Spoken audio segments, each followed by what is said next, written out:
It's Christmas time at the Kramer house.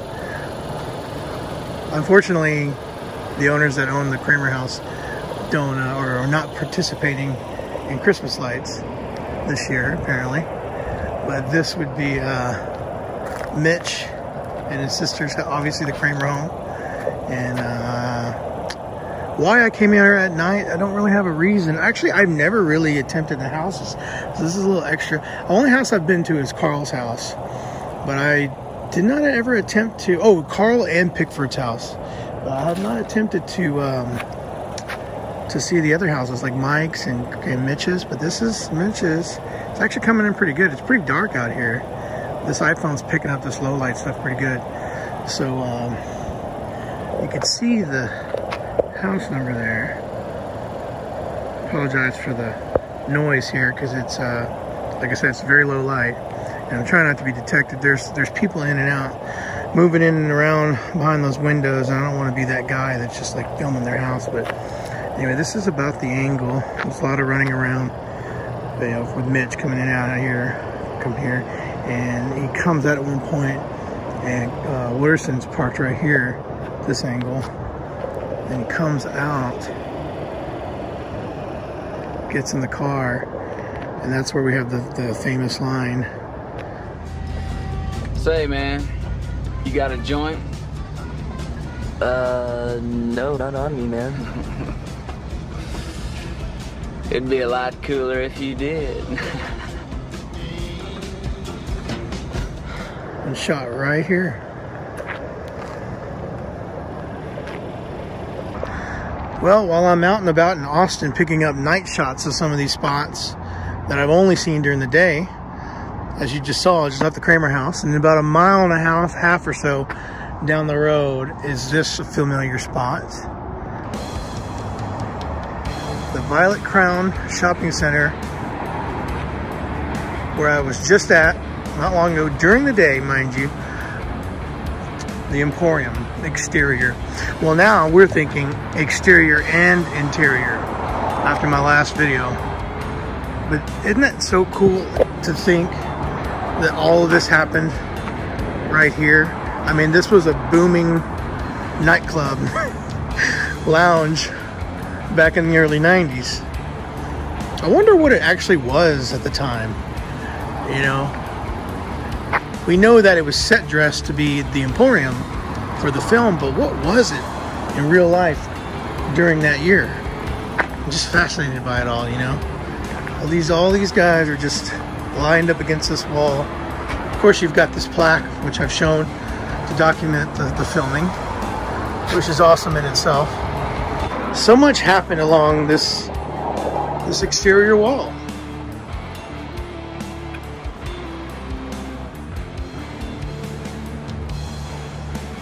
As you know, the people at Pushnami are very friendly. Angela gave us a tour inside, and so this is about a shot, I believe, right here, where you'd see all the guys lined up here, just hanging out.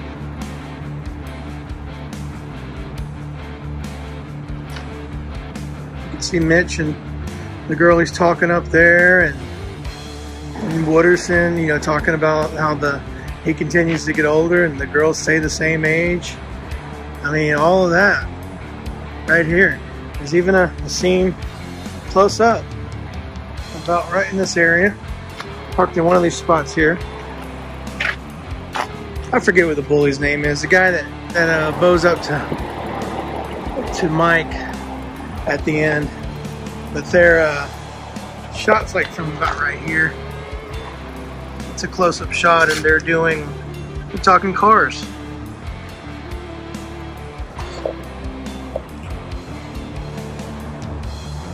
It's just a different perspective being out here at night, you know, because you know it was all filmed out here at night, and even though it looks much different in real life, I can see the scene.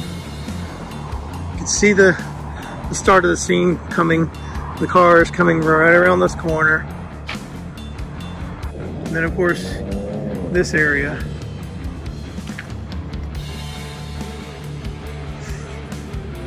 Ben Affleck's character is parked I want to say he was right. You're gonna have to forgive me for the noisy picture here. It's very low light here. I'm using an iPhone.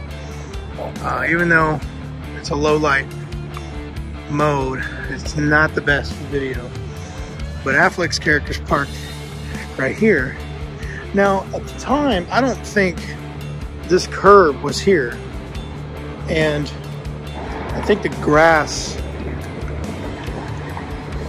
it's like it was extended. Anyway, I don't believe the curb was here because he gets pissed off and he breaks his pole right there. He smashes it right there. Damn it! Yeah, he smashes his fuck you pole right there. And now that pole is mounted up at top notch. Is it the exact pole? I don't know. I want to say yes, because the detail on the props are pretty spot on. And for them to make, I mean, they could have made a mock, you know, a replica, but I'm going to go with those are the original poles. He smashes his pole there, gets in his car, and it seems like he doesn't really back up. He just takes off, and he has the room to just peel out and then go that direction. I just can't get over. I can still see the scene. I can hear the music and everything's bumping. But that is sadly not even remotely the case here in 2020. But while we're here, let's take a look at Rick's Auto Machine Shop. If I remember correctly, that's what it was called. We'll go across the street and take a look. Which I've also been here during the day, but the scene was shot at night, and the sign was, I believe, right in the center here. And I think every time I've come out here, the garage doors are open. So this is the first time I've come out here when they're closed. So there's the benefit to coming out here at night. Imagine the kids up, the freshmen up here, which is cool. They got to get up there and drop the paint onto Affleck here, his character.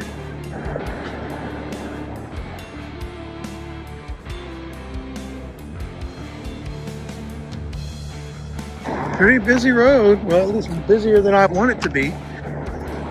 This would be the back of the Emporium, which we don't see in the movie, but that would be it. There's a shot. There's a shot. Rick's Auto Machine. In real life, right next to each other, which is, I always thought that was really cool. So awesome. All of this stuff happened right here.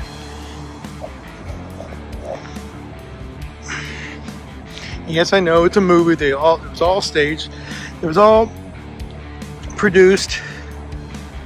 But in my mind, as a cinephile, film geek, film locations enthusiast, film locations geek, whatever you want to call me, I find it very fascinating. And I look at it as like stories that have happened in real life. And right around the corner from the Emporium, which is right there, this is Wild Street. You follow the scene, and the kids run up from the top of the building all the way over here, jump down here, jump off at some point here, come through the gate, right through here. You can see them squeeze through here. Again, night shot. And then you've got this angle here. I believe there's a car right there. Yep. They take off and go to that direction. All right, so we finally got some daytime here. So this is another day I revisited Wild Street, and I'm kind of just showing you. So there's the kids, the freshmen, they're getting chased down by the seniors, of course. And it all happens right up here against this chain link fence right there. You could still see this, what do you call that? All that wrought iron stuff, that structure right there, that gridded looking structure, that is still there. it's crazy. After all these years, it's still there, and it still works for the shot. You'll be able to see it here. So the Albanian's giving it to this kid here. Yeah, I think you can see it right there. Yeah, you can still see that piece of equipment sitting right there. What nearly 30 years later. It's pretty crazy. Now, is it the same one? I don't know, but it still works for matching up the shot. So this is about where their car was parked with the beer in the trunk. The girls pull up behind her like, "Hey, take it easy on the kid," And so that exchange happened all right there. Of course, at night. And but this is it, Wild Street. You literally take a right, leaving the Rick's Auto Shop spot on the corner.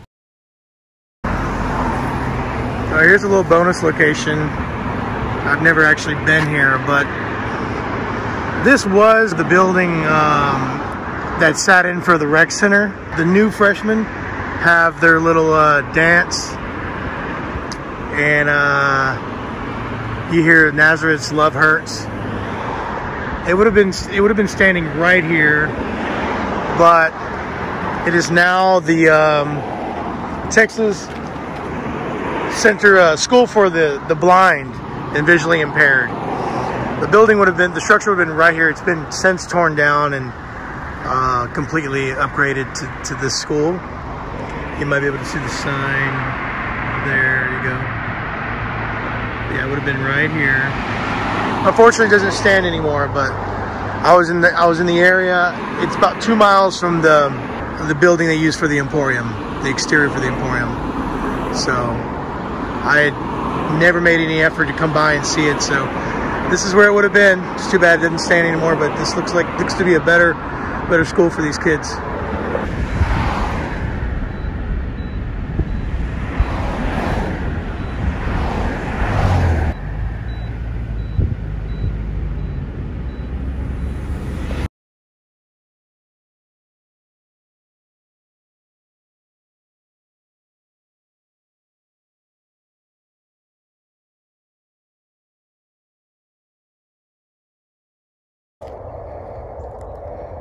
All right, here I am in the middle of Walter E. Long Metropolitan Park near like Southeast Austin. I've been following directions that I got from someone who actually worked on the crew to the Party at the Moon Tower location, which we all know it was filmed at Walter Long Park. However, I've been trekking around this place for about an hour, and I know I'm close, but I'm not finding anything recognizable yet. So this might have to continue because as you can see, or maybe not, I'm running out of daylight. The sun's on that direction, and we're about 10-15 minutes from sunset. In the film, especially the aerial shot, looks to be an open spot like this with woods surrounding. So I feel like I'm in the area, but I'm looking for key trees, which I know can change and be leveled, and what was not leveled at the time, or new paths like this could have been created over the last 25-30 years. So I'm kind of just looking for trees here. I know there's two trees sort of like this that are together where they have the KISS statues mounted up, but these look like they would not be the ones I'm looking for. So I wanted to document this trip because it looks like this is going to be a bust, and I'm going to have to try again tomorrow or another day. Apparently they created when they built the tower, the moon tower, they had a slab, which you can't see in the film because it's covered with probably fake grass, but there was a concrete slab that they used to build a tower from. My intel contact is telling me that to look for that slab. Like, it should still be there, possibly. He's not sure. No signs of that. All right, well, I think might have found it. Here's hoping. I'm seeing this for the first time as I'm filming this, so it's not like I've been here and I went back and did another take to record the video. I think this is it. My contact gave me an updated pinpoint on the GPS, and looks like I'm heading directly to the mark. And this could be this concrete slab he's talking about. Well, I'm very close, but I was not. I went too far, so that is not the slab. He's saying it's about right here, but into the woods. Problem is, a lot has grown over the years, so what might have been open, clear, an opening at the time is not now, and I'm not sure which direction. It's that side or that side, and I'm running out of daylight. I would be adventurous enough to go through these woods and look for those twin trees, but I gotta get back to my car before I run out of daylight. So this will continue another day, unfortunately. Damn.